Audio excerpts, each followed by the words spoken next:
Sir मेरा एक सवाल आपसे भी है, जैसा कि मैंने संगीत रागी जी से पूछा, आपसे पूछूं। अब हर चीज जो है बीट कांस्टेबल की जिम्मेदारी अपने बीट की होगी, तो एसपी आकर के तो नहीं देखेगा ना चौराहे पर क्या हो रहा है। व्यवहारिक तो है नहीं। आइए देखिए, बिल्कुल आपने बहुत वाजिब सवाल किया है। क्या एसपी ने वो सारे प्रिकॉशंस लिए हैं? क्या एसपी ने उस सिस्टम को फूलप्रूफ बनाने की कोशिश की है? क्या एसपी ने उस हवलदार की कमजोरियों को, उसकी खामियों को समझने की कोशिश की है या नहीं कोशिश की? सवाल इस बात का, अगर वो अपने काम को कॉम्पिटेंस के साथ कर रहा है तो मुझे कोई प्रॉब्लम नहीं। ये बात बिल्कुल आपकी सही है कि एसपी एक सिस्टम लगा प्रोफेसर सीबी शर्मा साहब कुछ बोलना चाहते हैं। उसमें हवलदार गलती कर सकता है, लेकिन सवाल यह है कि क्या क्या हिंदुस्तान के बड़े बड़े ऑफिसर्स ये इंश्योर करते हैं कि लास्ट माइल तक उसकी एफिशिएंसी है या नहीं है, या वो जो जो जो पॉलिसी लेवल पे तय हुआ है वो इंप्लीमेंट हो रहा है या नहीं हो रहा है? इसकी जिम्मेदारी तो टॉप के ऑफिसर को लेनी पड़ेगी। हवलदार पे अगर हम करेंगे तो कभी सिस्टम दुरुस्त नहीं होगा। देखिए हम लोग शर्मा सर, देखिए ऐसा है, एक लाइन लक्ष्मण जी, सीबी शर्मा जी रुक जाइए, एक लाइन। देखिए मैं आशुतोष की बात से सहमत हूं, लेकिन जरा एक चीज आप मुझे बताइए कि ट्रेनिंग की जिम्मेदारी क्या मंत्री की होती है? मंत्री के सामने तो वहां का डायरेक्टर, चाहे सीबीएसई का डायरेक्टर हो, एनटीए का डायरेक्टर हो, प्रेजेंटेशन देता है और प्रेजेंटेशन में वो बताता है टेक्नोलॉजी साफ चल रही है, ठीक ठाक चल रहा है, मंत्री यहां पर आकर के आश्वस्त हो रहा है। मंत्री की जिम्मेदारी थोड़ी बनती है कि सारी चीजें जाकर के मॉनिटरिंग करके, वहां पर तो मंत्री ने मॉनिटर किया होगा तभी इस चीज को अलाउ किया होगा। मैं फिर बार बार ये कह रहा हूं, जो ऑपरेटिव हेड है, जो जिनकी जिम्मेदारी उसको ऑपरेशनलाइज करने की है, ये उनकी जिम्मेदारी ज्यादा बनती है। बस मैं इतना ही कहना चाहता हूं। बहुत सुंदर। शुभ्रा जी अमरीक जी आपके पास आऊंगा। सीबी शर्मा साहब कुछ बोलना चाहते हैं, उनके पास no, let me make one thing clear. Sangeet ji ने एक बहुत अच्छा करेक्शन किया था अपने वक्तव्य में कि ये हायर एजुकेशन नहीं, स्कूल एजुकेशन है। यही अंतर है हायर एजुकेशन सेक्शन और स्कूल एंड लिटरेसी का सेक्शन में। आपको मैं बता दूं कि सीबीएसई के बोर्ड का चेयरमैन मिनिस्टर फॉर एजुकेशन होता है।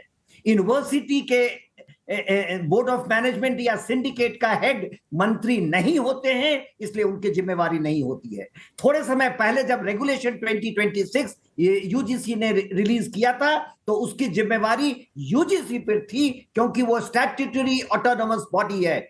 School board is not autonomous. NCERT के हेड मंत्री होते हैं, सीबीएसई के हेड मंत्री होते हैं, नवोदय विद्यालय के हेड मंत्री होते हैं, केंद्रीय विद्यालय के हेड मंत्री होते हैं, और डायरेक्टली उनके डायरेक्शन पर ये संस्थाएं काम करती हैं। इसलिए जो आशुतोष कह रहे हैं, मैं आमतौर पर आशुतोष जी के ऐसे आर्गुमेंट से एग्री नहीं करता हूं, लेकिन इस केस पे एग्री कर रहा हूं कि सीबीएसई का हेड मंत्री है और कोई नहीं है। लेकिन मंत्री जी का यह काम था कि उनकी संस्था ठीक चले। जो हमको लगता है कि ये बात आज एनटीए की उठ रही है, सीबीएसई की उठ रही है, वो क्यों उठ रही है? हमने इसके स्ट्रक्चर पर कभी ध्यान नहीं दिया है। आप एक ऐसे ब्यूरोक्रेट को, एक बाबू को इसका हेड बनाते हैं जिसको असेसमेंट प्रोसेस का कोई पता नहीं होता है। तो जो संतोष रागी जी कह रहे हैं कि वो प्रेजेंटेशन देते हैं मंत्री के सामने में, वो प्रेजेंटेशन वो देते हैं जो ऑफिस बनाता है, उनको अपने भी नहीं पता होता है कि क्या हो रहा है। तो मुझे ऐसा लगता है कि जो बोल रहे हैं Ashutosh, beating around the Bush,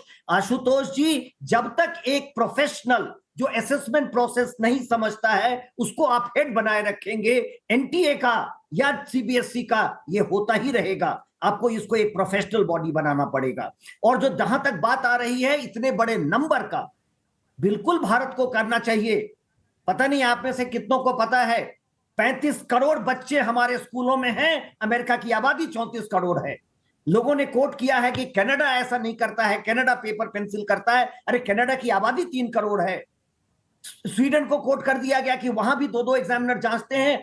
Sweden की आबादी 1 करोड़ है, हार्डली 30 लाख बच्चे आपके स्कूलों में हैं। तो इंडिया से कंपेयर मत कीजिए। हमारी बाध्यता है कि हम डिजिटल हों और डिजिटल असेसमेंट करें, और ये ट्रांसपेरेंसी के लिए भी जरूरत है। हम भोपाल की कॉपियां इंफाल में जचवाते हैं, तिरुचिरापल्ली की कॉपियां श्रीनगर में जचवाते हैं जब हम ऑनलाइन और ओएसएम करते हैं। तो इसलिए ये जरूरत है, हमको इसको करना चाहिए, और हम इसको टेस्ट करके किए हैं। लेकिन अगेन मैं इस बात से बिल्कुल सहमत हूं, एक थॉरो इंक्वायरी होनी चाहिए outside the government, independent agency से, जो बिल्कुल दूध का दूध और पानी का पानी करे।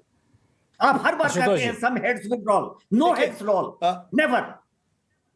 मैंने जो बात कही थी, मैंने जानबूझ के इसकी एक बड़ी तस्वीर खींचने की कोशिश नहीं की, लेकिन अगर आप पिछले 6 महीने का अगर आप देख लें शिक्षा मंत्रालय का, सबसे पहले एनसीईआरटी की किताब में जुडिशरी का सवाल था, जिस पर जुडिशरी ने सुप्रीम कोर्ट में बहुत तीखी टिप्पणी की और बहुत ही जिसे कहते हैं ना कि एक तरीके से उनका करियर खत्म हो जाएगा। उसके बाद यूजीसी की गाइडलाइंस आई, उसको भी लेके पूरे देश के अंदर एक हंगामा मचा। तीसरी चीज है, आप नीट के एग्जाम्स के बारे में बात कर रहे हैं, जो पेपर लीक का सवाल खड़ा हो गया, और अब ये खड़ा हुआ। ये चारों चीजें कैसे हो रही हैं, मुझे समझ में नहीं आ रही है बातें, क्यों हो रही है ये? कहीं ना कहीं तो सिस्टम में प्रॉब्लम है।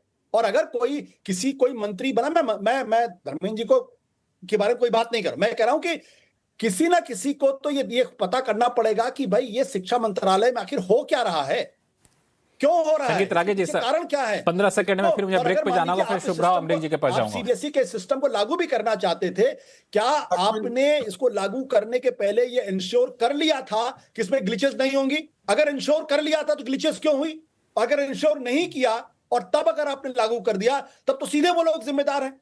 यानी वो मंत्री महोदय को खुश करने के लिए या सेक्रेटरी महोदय खुश करने के लिए इस तरीके से काम कर रहे हैं, बच्चों के साथ खिलवाड़ कर रहे हैं। वो ये तो बहुत ही गंभीर बात है।